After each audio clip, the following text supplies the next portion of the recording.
एक बार सभी मिठाइयों में आपस में झगड़ा शुरू हो जाता है।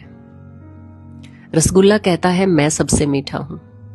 लड्डू कहता है तुम नहीं, मैं सबसे मीठा हूं। उसकी बात सुनकर जलेबी कहती है नहीं, तुम सबसे ज्यादा मैं मीठी हूं और मेरे अंदर जो रस बहता रहता है उसकी वजह से मैं और ज्यादा मीठी लगती हूं। इस पर इमरती कहती है तुम चाहे कितना ही रस टपकाती रहो, मीठी तो मैं हूं। उनकी बात सुनकर लड्डू कहाँ चुप रहने वाला था। लड्डू बोला मैं तो भगवान का प्रिय हूं, मैं हमेशा उनके हाथ में रहता हूं। उनकी बातें सुनकर हलवा भी कहाँ चुप रहता। वो कहता है कि तुम बेशक भगवान के हाथ में रहते हो, लेकिन भगवान का भोग तो मुझसे ही चढ़ता है, इसलिए मैं सबसे मीठा हूं। तो ये सारी बातें चीनी की बोरी सुन रही थी। उसने उन सब को शट अप कॉल दी और कहा कि तुम सब चुप हो जाओ, तुम सब का अस्तित्व मेरी वजह से है। मेरी गैर हाजिरी में तुम सब आटा, मैदा, बेसन, दाल का पाउडर सिर्फ यही हो। मैं तुम लोगों की आत्मा हूं और मेरी वजह से ही तुम सब मीठे हो। चीनी की बात सुनकर सारे चुप हो गए और उनकी आपस में लड़ाई बंद हो गई। और हम इंसान भी ऐसे ही हैं।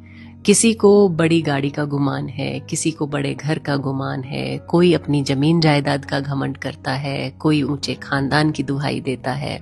हर कोई एक दूसरे को इसी तरह से दबाना चाहता है। अरे भैया, झगड़ा किस बात का? इस क्षणभंगुर शरीर पर जो सिर्फ एक दिन माटी हो जाना है।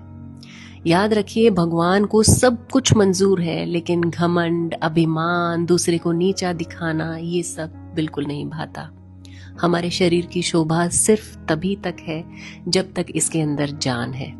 जिस दिन इससे जान निकल जाएगी, जब ये जड़ हो जाएगा, तो कोई एक रात भी इस मृत शरीर को घर में नहीं रखना चाहता है।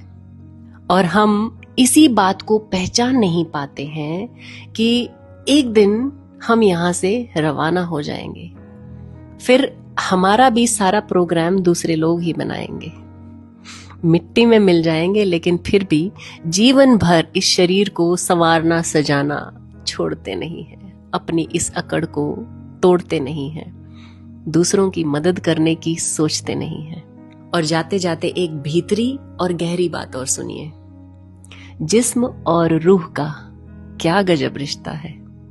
जिंदगी भर साथ रहे मगर तारुफ ना हुआ। ये कैसा सफर है, कहाँ जा रहा हूँ मैं अपनी